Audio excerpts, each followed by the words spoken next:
Dear friend, आज हम analyse करेंगे MCX के रिजल्ट्स का, क्वार्टरली 4 के रिजल्ट का, जो कि आ चुके हैं। सबसे पहले देखते हैं इन्होंने कुछ डिविडेंड रिकमेंड कराया नहीं कराया। इन्होंने 70 रुपये 40 पैसे पर शेयर का डिविडेंड डिक्लेयर किया है। इसकी रिकॉर्ड डेट बाद में अनाउंस होगी। ठीक है, ये है MCX के कंसोलिडेटेड रिजल्ट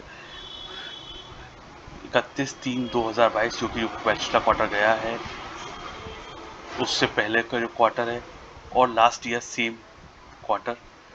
पहले करंट ईयर में इनका जो सेल है वो है 12,104 लाख की, पहले थी 10,406 लाख की, उससे पहले 10,846 की। यानी कि क्वार्टर ऑन क्वार्टर बेस पे और ईयर ऑन ईयर बेस पे, दोनों बेसिस पे रिवेन्यू का इनका इंक्रीमेंट हुआ है। अब देखते हैं इनकी इनकम।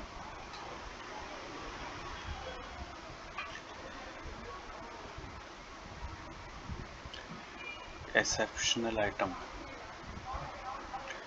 इनका देखिए, जो प्रॉफिट बिफोर टैक्स है वो है 4,447। लास्ट क्वार्टर में था 4,547, उससे पहले था 4,947। क्वार्टर ऑन क्वार्टर बेसिस पे और ईयर एंड बेसिस पे घटा है, लेकिन यहाँ पे ध्यान देने की बात है कि यहाँ पे 2,043 का एक एक्सेप्शनल खर्चा है। वो क्या खर्चा है, वो नोट नंबर 4 में दिया हुआ है, वो अभी हम देख लेते हैं। नोट नंबर 4 पे चलते हैं।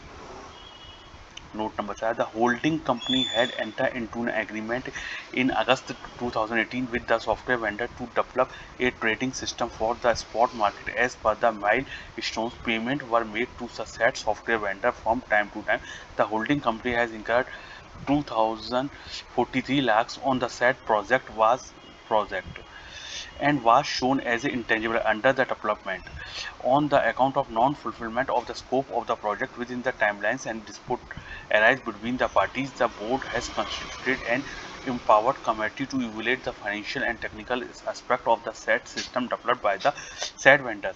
The dispute was referred to the Singapore International Arbitration Center. The holding company and the software vendor had reached an investigation out of the court resolution, which was confirmed by the SIAC in Singapore International Arbitration Center. According to the holding company, has settled the due and obtained the relevant codes and specification documents of the platform.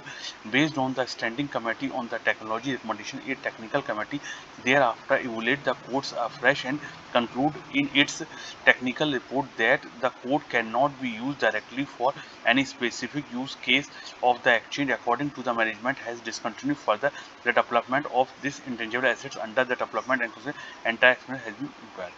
यानी कि एक इन्होंने software बनवाया था, जो software अब काम नहीं आएगा, तो उन्होंने सॉफ्टवेयर के लिए पैसे दिए थे, उस पैसे को उन्होंने खर्चे में डाल दिया है।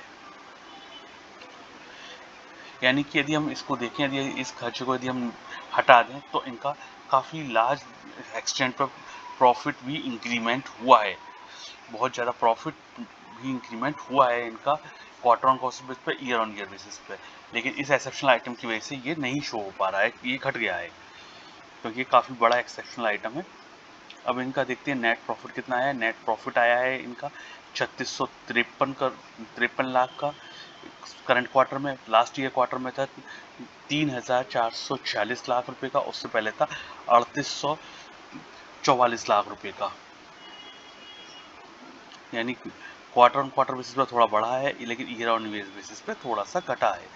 यदि हम कॉम्प्रिहेंसिव इनकम लें, तो वो आई है 3,714 लाख की करंट क्वार्टर में। लास्ट ईयर क्वार्टर में थी 3,508 लाख की, उससे पहले थी 3,871 लाख की। यानी करंट क्वार्टर में ईयर ऑन क्वार्टर बेसिस बढ़ी है और ईयर ऑन ईयर बेसिस पे घटी है।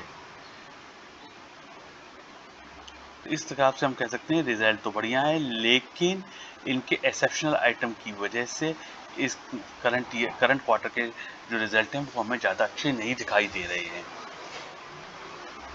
धन्यवाद दोस्तों, मिलते हैं अगली वीडियो में।